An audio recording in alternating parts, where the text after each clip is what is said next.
Good morning.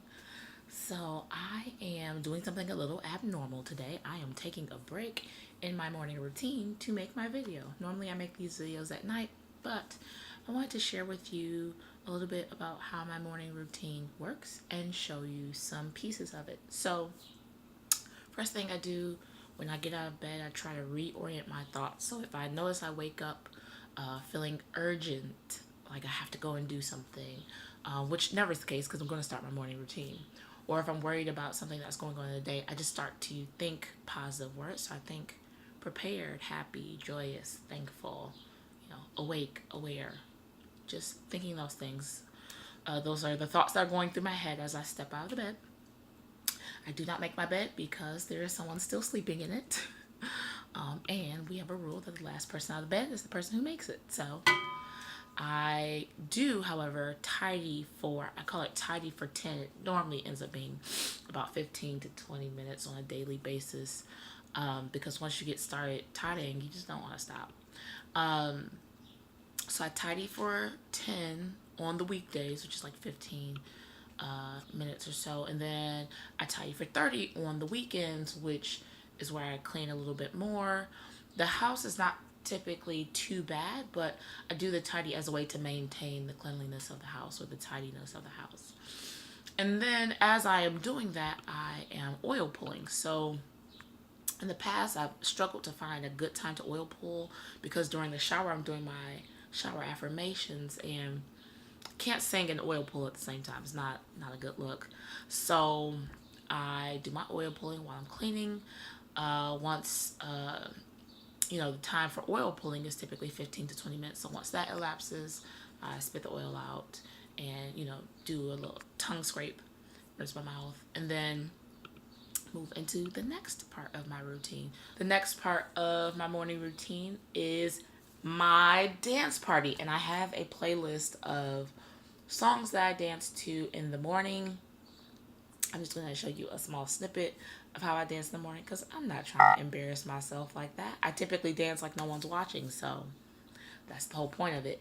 But yeah, I have a playlist of about 20 songs that I can interchange. They all have positive meanings. They all make me feel uplifted.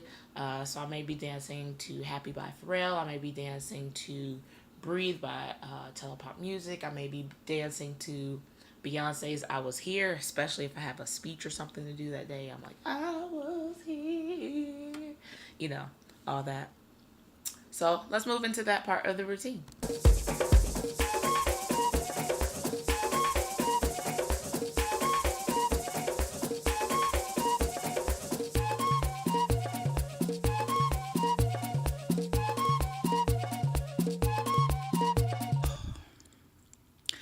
So I do dancing until I start sweating, which I'm doing now.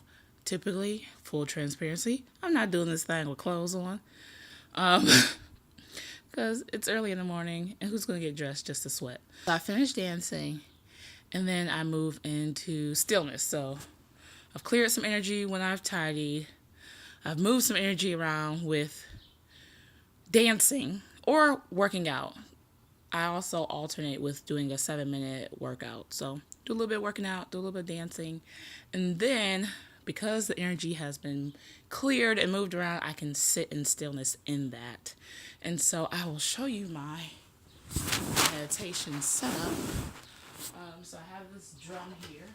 So I have 2 journals, some organite, and some selenite. So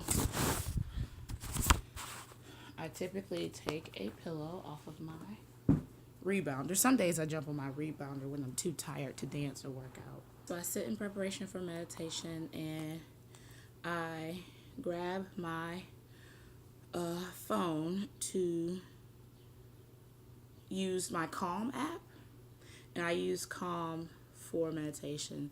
So on days like today where I don't have to rush anywhere, I don't have to leave the house immediately for work or anything, I would do open-ended meditation that has a bell that chimes every 10 minutes so I'm aware of time. If I really have nothing to do the entire day, I'll do the open-ended without any chimes, or I'll do some of the meditations from Ovana, from Mind Valley's Ovana app. I really like the 6 phase meditation, but it's 21 minutes. So when I was self-employed, I did it every day. Now that I don't have as much time in the morning because I'm still working on that bedtime routine, I might do 10 or 15 minutes using the Calm app. So they have strict times or open-ended times. So because it's a Sunday, I'm going to use my open-ended timer and play a bell every 10 minutes. And I'm not going to meditate on camera for you, so I'll let you know what I'm about to do. I sit in silence.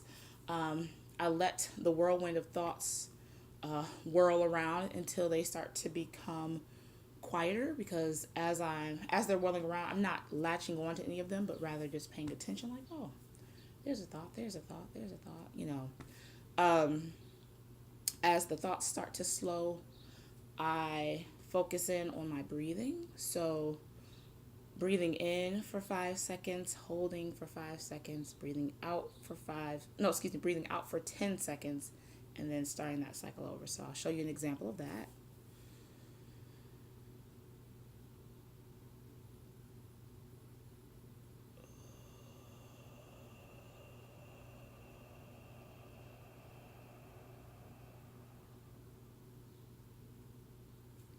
And already I can feel the silence and the stillness and that peace just from that one breath. So I do that a few times and then move back to regular breathing. And I sit in stillness as long as I like, or as long as feels comfortable. There are times where I will start off as soon as I'm done with that breathing, and as soon as I feel stillness, I will use my journal, and I do this every day. Use a journal to list all the things I'm grateful for, and a page full of I am affirmations.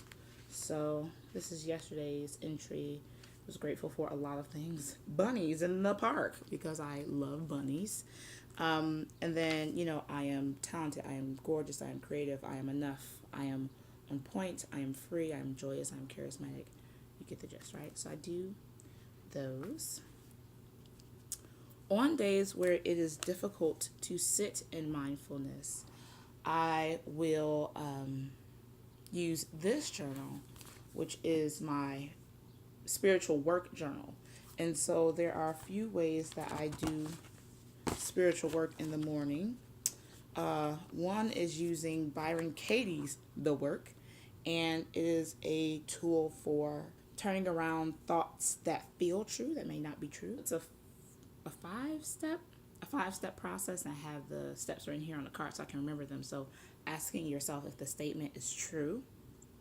If you say yes, can you absolutely know that it's true? Step 3, how do you react, or what happens when you believe that statement is true, that thought is true? 4, who would you be and how would you be without that thought? And then 5, turn the thought around. So turn that thought around to the self, to the other, or to the opposite. Typically, I'm using this for tension that I feel in relationships, doubts that I feel about myself.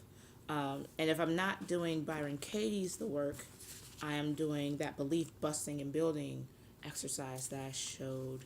I actually used this exercise yesterday because I was feeling some emotions stirring as I was sitting at meditation, so I wanted to address them and not try to ignore them.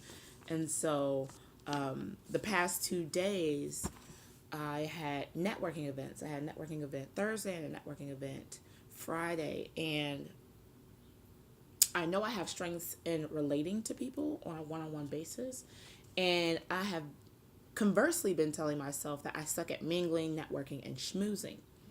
And so I was repeating this thought over and over both days, like literally out loud and to myself, like, oh, I suck at these things. I can talk to a person one-on-one, but unless I'm facilitating just general mingling, like at a reception or, a cocktail thing, I feel really awkward. Those were the thoughts I was telling myself. And so I realized how much I was beating myself up the last 2 days about this, and decided, okay, I'll sit in stillness for a little bit, but I'll address this so that I can move past it. And so The new personal truth, which is actually just a truth, is that I can connect to people in authentically meaningful ways. And so I wrote that out a few times, repeated the lie and the truth 4 times over and over. Started crying about that, and then I realized there was also some emotional weight within a personal relationship of mine, and so I worked on that and then wrote a letter of forgiveness. So the journaling and meditation piece of my morning routine is one part discipline, the discipline of sitting in stillness every day, and the other part is making intentional space and time for my emotions, my feelings, not so much my thoughts, because wondering, like I showed in that Wonder List video, there's time and space for that, but you don't want to take any emotional baggage or, adversity from prior days or weeks into this brand new day that you've been blessed with. So, where they say, don't let yesterday use up too much of today. So that's really what this space is about when I'm sitting in meditation, is making sure that I'm not giving yesterday a lot of wiggle room in this new day that I've been given. So I'm going to do my stillness for about 10-15 minutes, and I will check back in. So once I am done meditating, typically the Calm app shows me some form of inspirational quote or thought to take throughout my day. So today's daily calm is: be softer with you. You are a breathing thing, a memory to someone, a home to a life. It's beautiful. Sometimes I share that to Twitter, sometimes I don't. I love calm because it keeps track of how many sessions you have meditated. My daily streak is actually inaccurate on here because when I use Omvana, it doesn't add that to here. You can manually add it. I don't always go back and add that. So that is why it only shows 70 days of streak when it's like a really long streak that I probably have. I feel really calm right now, so the need to speak is lessened. That's the point of meditation, so that I finish and I feel like I do right now. The next thing I would do is get up, put my pillow away, put my journals and crystals away, and then I would go to the shower. And I set a timer so that I'm not in the shower all morning if it's a work day. If it's a weekend, I shower as long as I need to or would like to. And in the shower, I sing affirmations. On days where I do some belief work and work to create a new truth, that's the affirmation that I sing in the shower. But I do have some go-tos. I am not going to sing them, but I tell you what my daily go-to affirmations are. So I am enough. I sing that about 24 times. Today is another beautiful day. Thank you for this beautiful life. I love myself. I trust myself. I forgive myself, and I accept myself. Why? Because I am love. And there's a beautiful melody that I sing for that one. And on days where I have work to do for others, for example, if I'm doing a workshop with some youth or volunteering somewhere, the affirmations that I use on days like those are: it's not about me, and that's a very funny tune. It ain't about you. And then I also have made a song for Lisa Nichols' affirmation: you have nothing to prove, nothing to protect, nothing to defend, and nothing to hide. So I'm going to go get in the shower and sing to myself, and I will see you in a second. So it's totally Mother's Day, and after I got out of the shower doing my affirmations, did, oiled up, washed my face, brushed my teeth, got dressed, and did a few things took care of a few errands around the house, and then I had to run. So I didn't get to finish making the video like I would have liked. But in a nutshell, that's my morning routine. So I hope you found this nourishing mind, body, or soul. And remember that change is inevitable, but growth is a choice. I'm brANDI Keeler, and I will talk to you soon. Bye-bye.